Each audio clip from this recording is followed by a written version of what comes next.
Mati maybe. Aita nyaya. Nyaya. Zvizvo kungokomenda kuTikTok handiti. Saka ini ndakakomenda seweekly. Seweekly waende pakafona. Wakatofona cheko. Video call chaicho ndiwo chaiwa ndakatoona. Makatooneyo? Tiri kutaura. Saka nyaya yapo manje ndiyekuti anzitenga tiketi $40.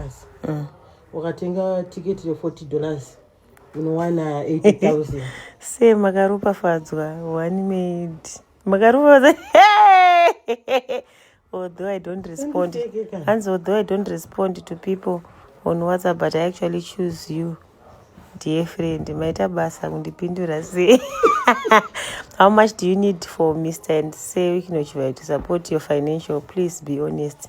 Churungu chandivhara. Okay, I'm going to help you out with 80,000 because you are so honest.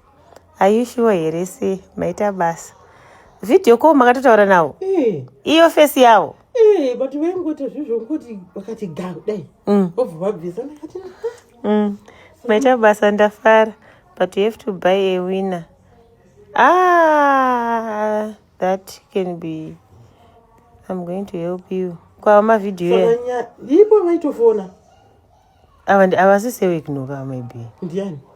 Ito if we move face. Dimi umaita voice note.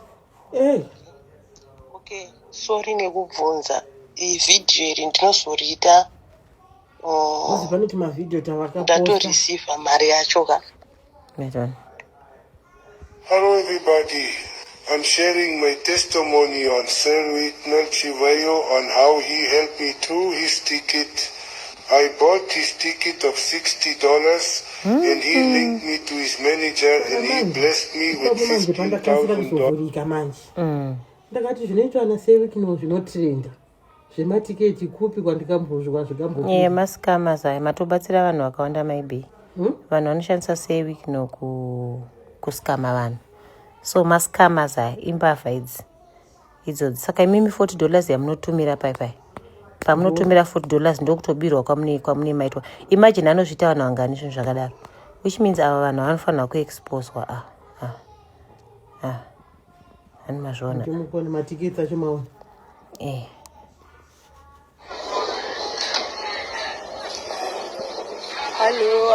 Hello, guys. I'm so happy today. I received money from Seweekly. Malia kani? I buy. Stop it. Saka mascammers maybe. These are scammers. Mascammers imbavha idzi. Ndipe tifone number yo. Ndiripo number. Ndipe tifone. Mira tifone.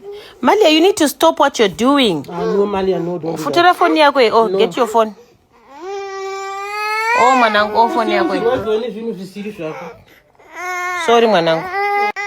Ngatimbofonera munhu ari kuzviti seweekly. Ngatimbomufonera. Tipe tifone. Mira, takumufonera munhu. Tabasira kuskama vanhu.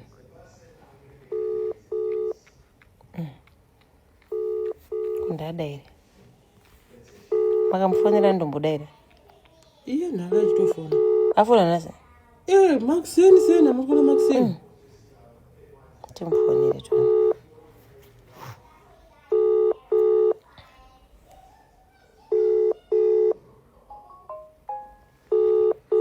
Daira chifunza kuti pamwe $40 yawanika. Rikatange tambomutita zowana $40.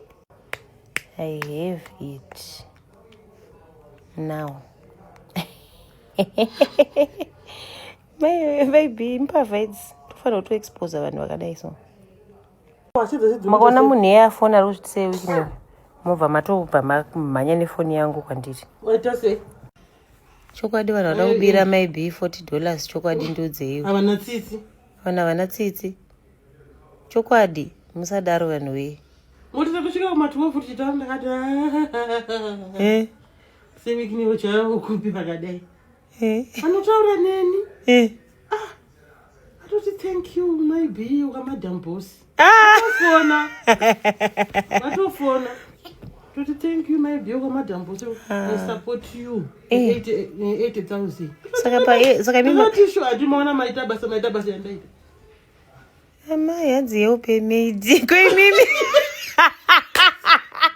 maid imwe chete munokomborera pazimbabwe pana machite makangobatsira 1 maid nai mwari